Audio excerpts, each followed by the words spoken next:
What are you trying to do, girl? They told me to move my cart. There's a procession coming this way. Not anymore. They've taken a different route. Nice horse. Oh, we're going by Rue Saint-Nicaise.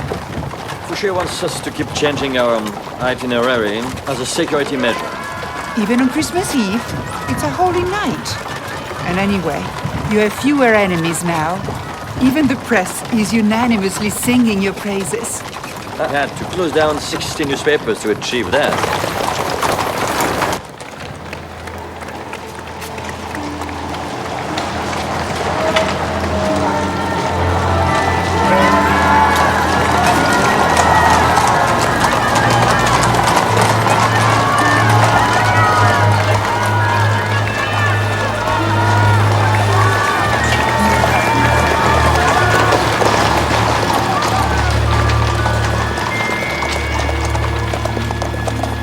Happening. We're just moving a cart out of the way, Citizen First Consul. It's not my fault. They told me to go and they said not to bother. How could I know? It doesn't matter. My soldiers will help you. What is happening? I don't know. Hey, you! Move! Moving!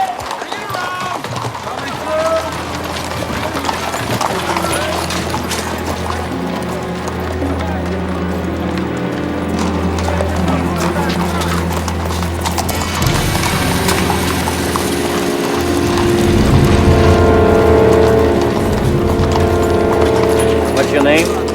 Isabel. In Christmas days, princesses are often called Isabel. Oh, I'm not a princess, sir.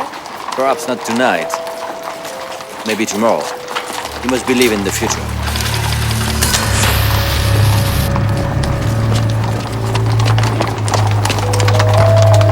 Merry Christmas, sir.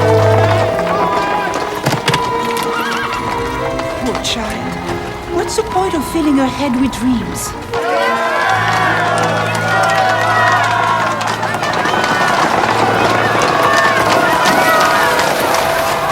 You know she'll never be anything else than a goddess knife. That's how you think, my dear. As for me, I want France to be a country where nothing is impossible for anyone.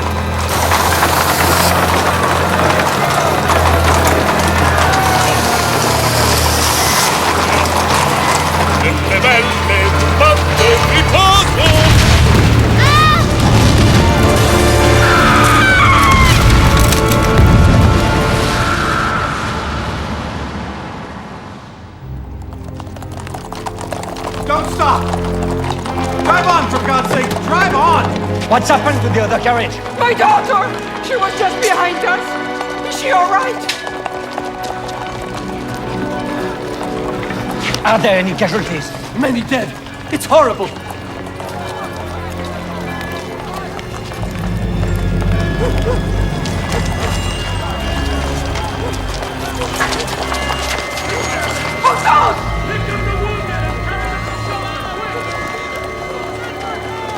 What is it, Murat? They're safe. They're safe. We can't stay here. Soldiers, stay with us.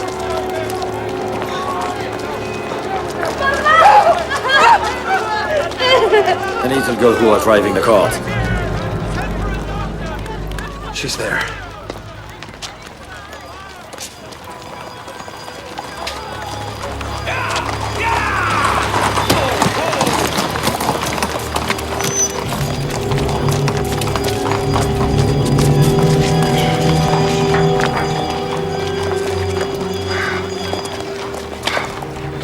The Providence was protecting you. I didn't appoint Providence as Minister of Police, Fouché, but you. I will know who the culprits are within a week. Until then, you must show yourself. Give the people the impression that you are invulnerable. The curtain rises at the opera in 30 minutes. I'll be there.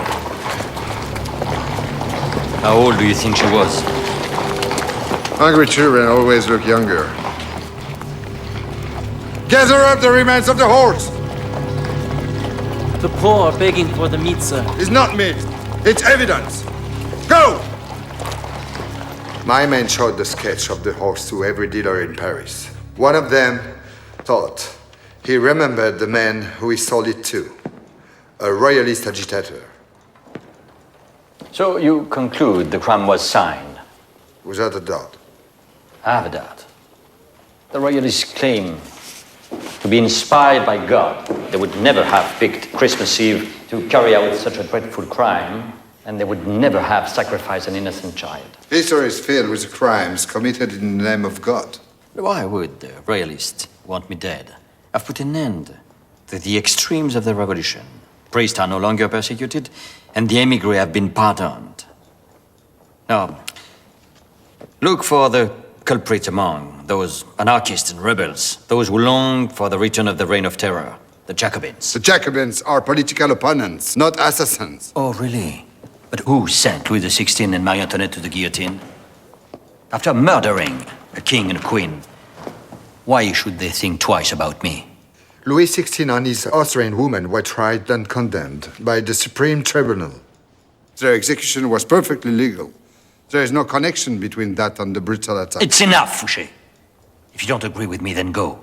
I can manage very well without a Minister of Police. I'll create my own police force and run it myself. And how will you justify my dismissal? Justify? To the people? Do you really believe the people are going to miss you? The people won't. But you will.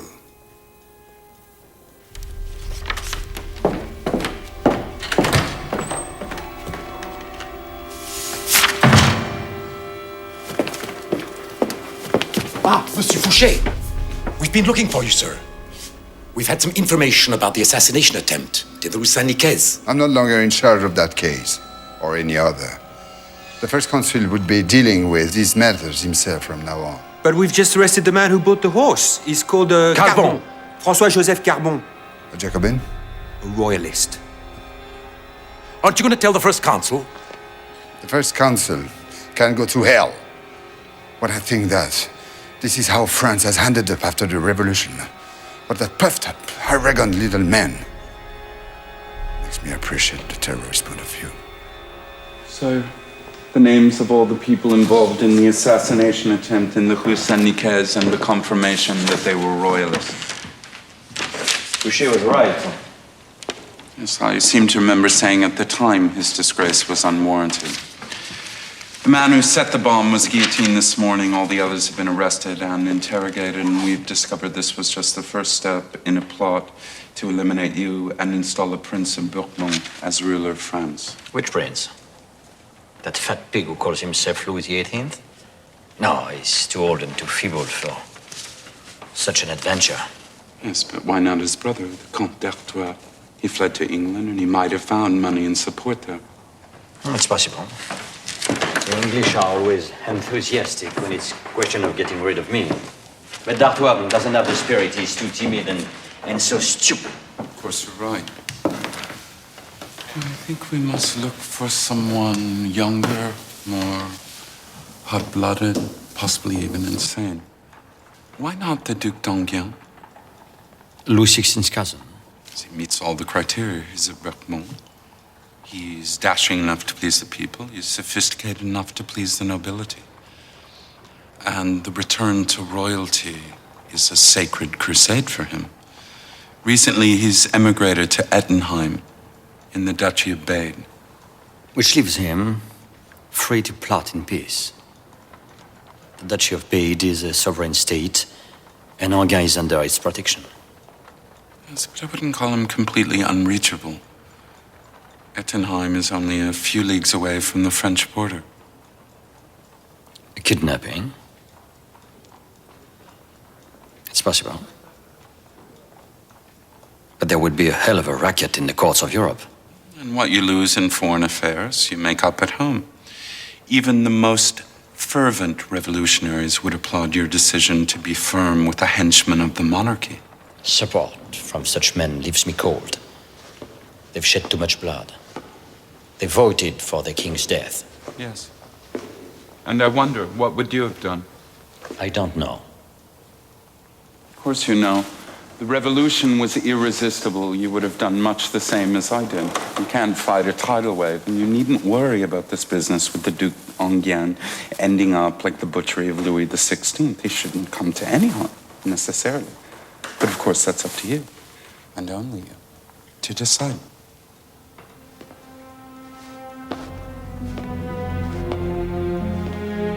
Talleyrand. Yes, Citizen First Consul.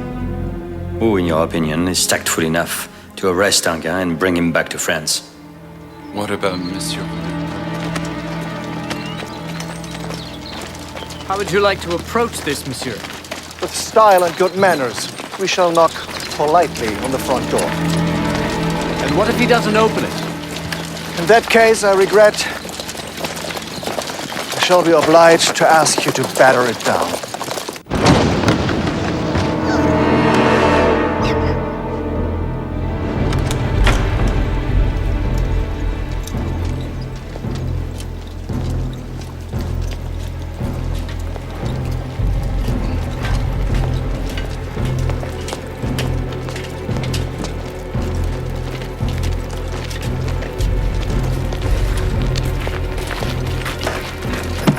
Go.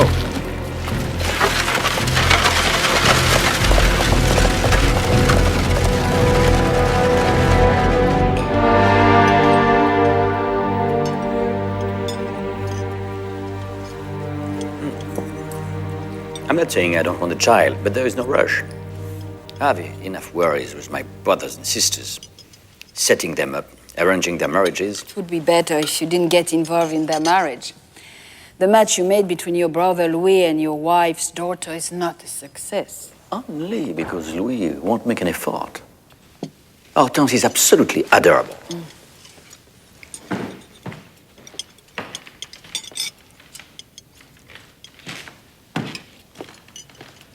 My compliments, madam. I beg you to forgive this intrusion, but Enghien is an insane. How is he? The prisoner is calm, fragile, pale, exhausted. And nonetheless extremely arrogant. No, extremely dignified. He's a prince of the House of France.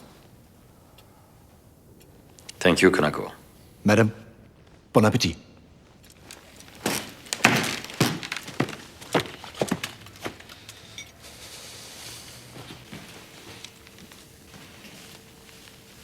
What are you going to do now? It's for the tribunal to decide. It's what Pontius Pilate said. Enghien is not Christ. I don't care who he is, but you, Napoleon, must not become a murderer.